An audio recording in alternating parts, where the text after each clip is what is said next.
From our base at Tel Aviv, we proceeded to tour Caesarea, Haifa, Acre, Rosh Hanakra, and of course Tel Aviv and Joppa, before flying off to Egypt.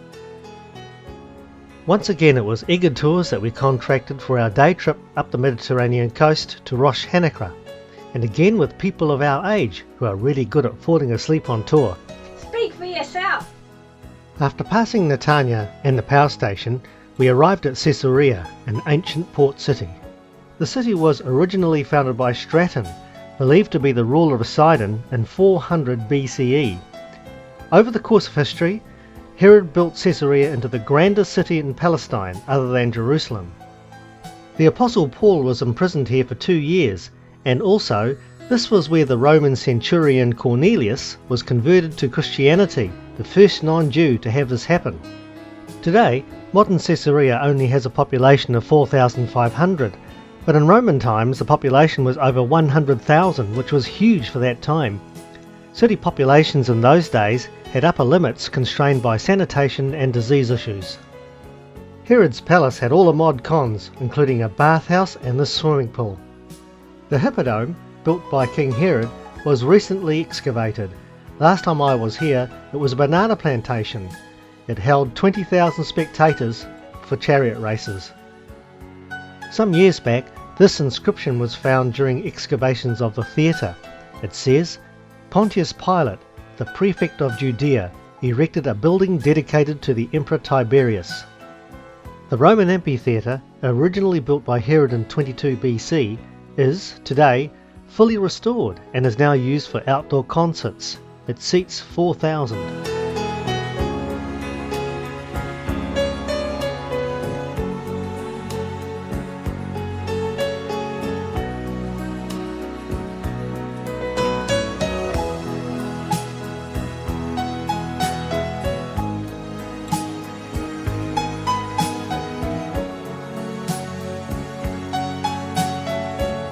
After an exciting moment at the Hippodrome or theatre, you might want to lay a cable, so these facilities are conveniently located nearby. Handy if you want to chat to your mates too.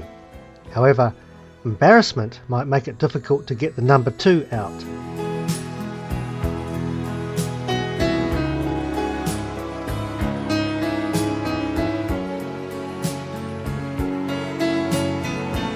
Haifa is Israel's third largest city with a population of over 264,000. Built on the slopes of Mount Carmel, its history goes back to 1400 BCE. Today, it's also the headquarters of the Baha'i Church, whose site is now a UNESCO World Heritage Site.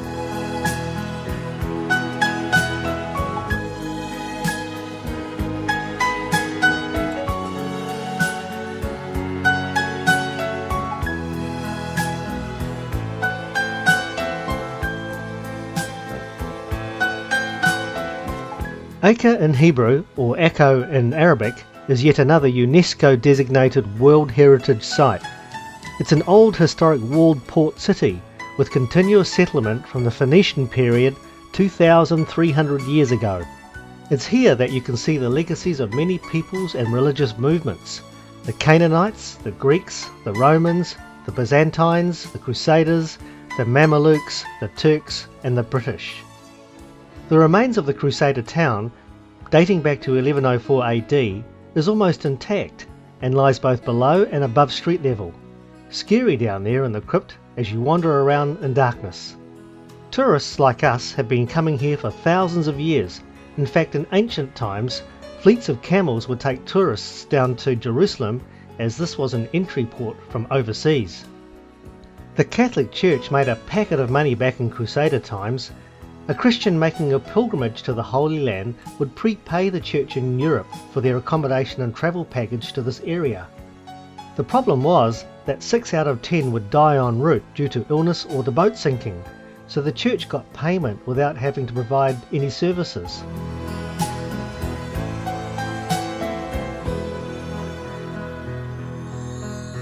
Some of the places of interest are the Oriental markets, the city walls, the beaches, the marina, and the people. This home here shows that the family had been to the Dome of the Rock and also Mecca. and this clock tower has the time in 4 languages. Not far from here, on the way to the Sea of Galilee, are these Roman-built aqueducts which used to supply water to this area.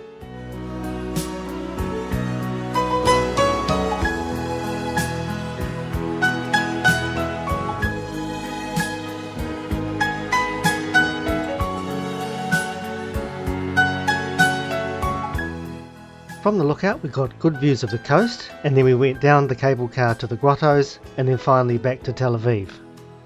In contrast to the desert side of Israel, on the Mediterranean coast is the milk and honey side. All sorts of fruits and vegetables can be grown here because every time the Nile River floods, it washes Egypt's soil out into the Mediterranean, where the currents take it to wash up on the shores of Israel.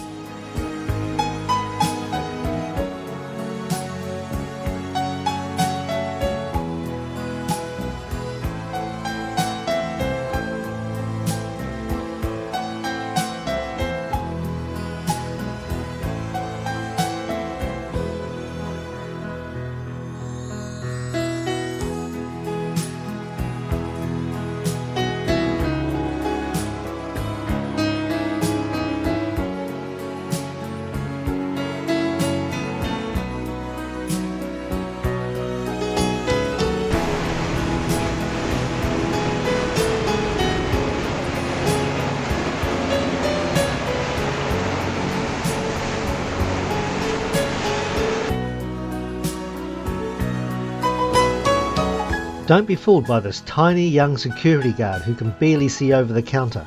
Underneath a jumper lies a fully loaded pistol. Those old-time jokes, "Are you pleased to see me," or "Is that a pistol," etc., are entirely inappropriate in this environment.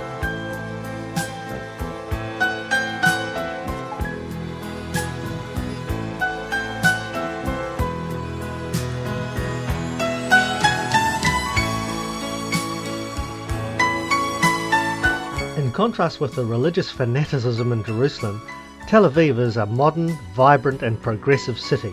In 1990, a Tel Aviv belly dancer, challenged by the rabbinate, successfully defended her right to perform in hotels. She didn't perform in our one though.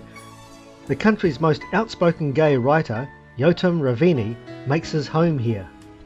The locals told us, if you're business-minded, you live in Tel Aviv. If you're religious, you live in Jerusalem. And if you're open-minded, you live up in Haifa.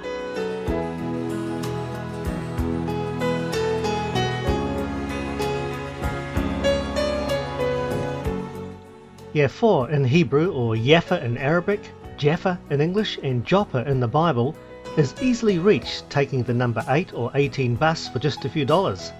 Or you could walk along the 3-kilometre beach between it and Tel Aviv.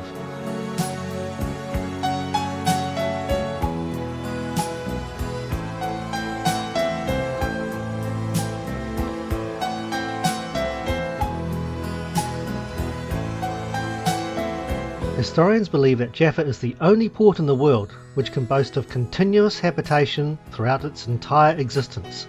The archaeological discoveries around the area prove that Jaffa existed as a port some 4,000 years ago, serving Egyptian and Phoenician sailors in their sea voyages.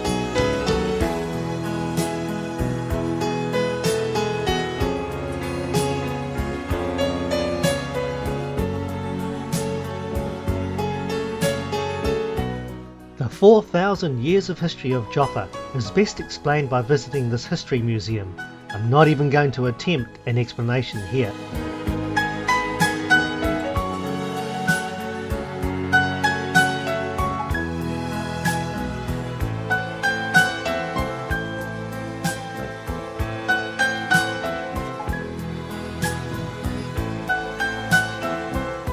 Back in Tel Aviv, we switched to another hotel just 100 metres down the road, as our contract with Igad Tours, who supplied our hotel as part of a package, had ended. In a Jewish hotel, the lift stops at every floor automatically on a Sabbath. This is because the rabbis have declared that the act of pushing a button in a lift is classified as work and therefore not permitted on a Sabbath. You can't get roast pork in Israel either, and ham sandwiches are definitely not on the menu.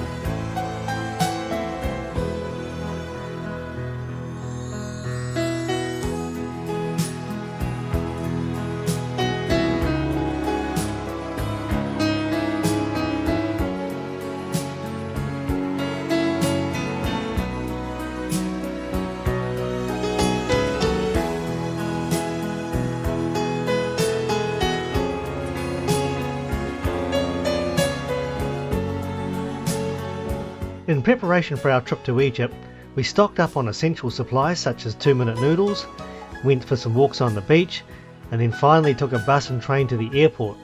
As you might expect in a 37-day trip like this, we would have some serious issues with each other. Here we are back at Ben Gurion Airport in Tel Aviv. There's a big story behind this almost $6 cup of coffee. But you don't want to talk about it, do you? Not especially. At 2 AM in the morning, nearing departure time to Egypt, Lillian felt like a cup of coffee. So I went up to the coffee bar and looked at the list and said, oh well, an espresso would be nice. Seeing how small the cups were, and this was Israel after all, I asked for a double espresso, forgetting that a double espresso is double in concentration and not double in volume. Well, after she drank that, things weren't the same for several days. So how do you find the coffee? A bit better than the last 10 shekel cup of coffee double espresso you bought me last time you were here. Well, there's a story behind that too, but I think we don't want to really say anything about that at this point.